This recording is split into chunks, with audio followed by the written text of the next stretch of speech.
sa Alerto 24. Naglabas na ang Manila Police District ng tinatawag na artist sketch o drawing ng mukha ng isa sa dalawang suspect sa pamamaril sa vice-alkalde ng Lamangan o Labangan sa Buanga del Sur. Bumuo na rin sila ng isang task force para tutukan ang investigasyon sa tangkang pamamaslang. Si Julio Segovia, naka-alerto 24. Nasa pagitan ng 25 hanggang 27 anyos, 5'5 hanggang 5'6 ang taas, payat ng pangangatawan, kayumanggi ang kulay ng balat at nakasombrero nang mangyari ang pamamaril. Yan ang itsura ng bumaril kay Labangan sa Buanga del Sur Vice Mayor Ukol Talumpa at pamangkin nito sa May Leon Ginto Street, Ermita, Maynila kahapon. Mapansin natin, gumamit siya ng bullcap para to avoid detection or avoid easy identification. Tatlong anggulo naman ang tinitingnan ng Manila Police sa nangyaring pananambang. Bukod sa politika, posible rin daw na may kinalaman na pamamaril sa negosyo at personal na buhay ni Talumpa. Naganap ang krimen sa tapat ng gusali kung saan umuukupa ang recruitment agency na pag-aari ng vice-alkalde.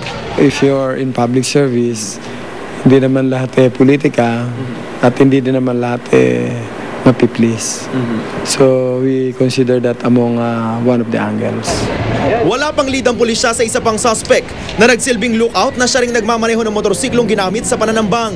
Kaya bumuo na ng task force Ukol ang Manila Police para madaling maresolba ang kaso. Tama ng bala sa kaliwang balikat, kaliwang hita at kamay ang tinamo ni Talumpa. Habang kanang hita naman ang tinamaan sa pamangkin at driver nitong si Alimuddin Silad.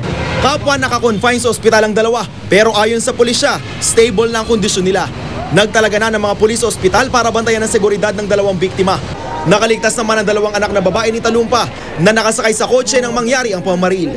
They're resting and we have detailed the police officers to make sure that they are safe. Julio Segovia, naka-alerto 24. Pagkatapos ng undas, Pasko naman ang pagkakabalahan ng ating mga kababayan. Sa Business District po ng Makati, kumukuti-kutitap na po mga ilaw at parol, nakatutok doon live si Pia Arcamiel. Pia. May ramdam na nga ang Pasko dito sa Makati Central Business District at opisyal nag-umpisa ang Christmas season dito sa pagpapailaw sa ilan sa mga pangunahing kalsada nito. Bago kumagat ang dilim, isang marching band na pumarada sa paligid ng Ayala Triangle Gardens, tumutugtog ng mga awiting pampasko para lalong madama ang Christmas spirit. Tuwang-tuwa ang mga empleyadong nagtipon para abangan ang pagpapailaw sa mga kalsada. Maya-maya pa, inumpisahan na ang countdown sa pagbubukas ng ilaw.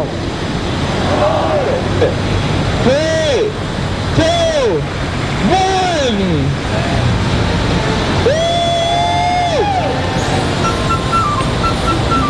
Matagal na ang tradisyon dito sa Makati Central Business District ang pagpapailaw sa tatlong pangunahing kalsada nito, ang Ayala Avenue, Makati Avenue at Paseo de Rojas. At ngayong taon, espesyal ang selebrasyon ng Pasko.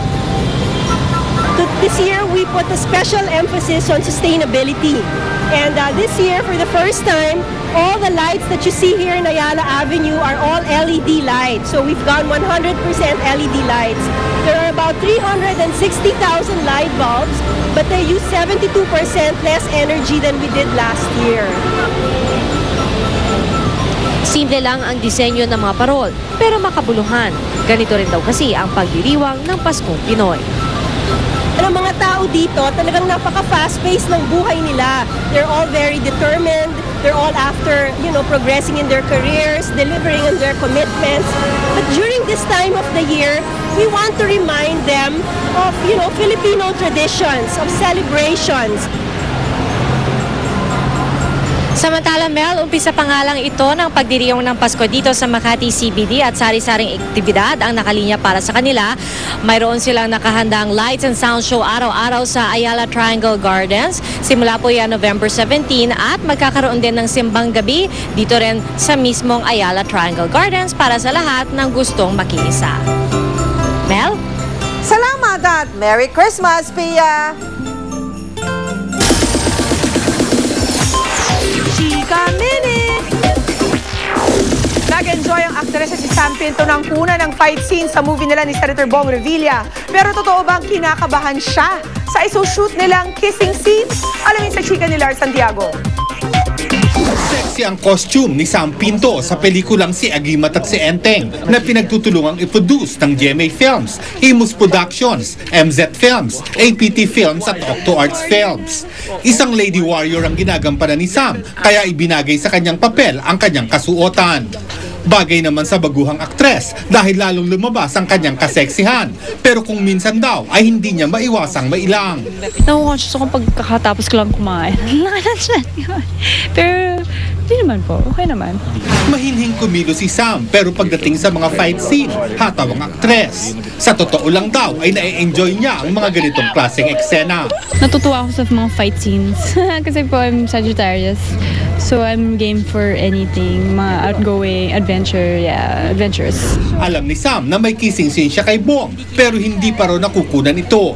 Ngayon pa lang ay tinutukso na siya ng mga nasa shooting dahil baka raw pagmulan ito ng intriga sa kanila ng kanyang leading man.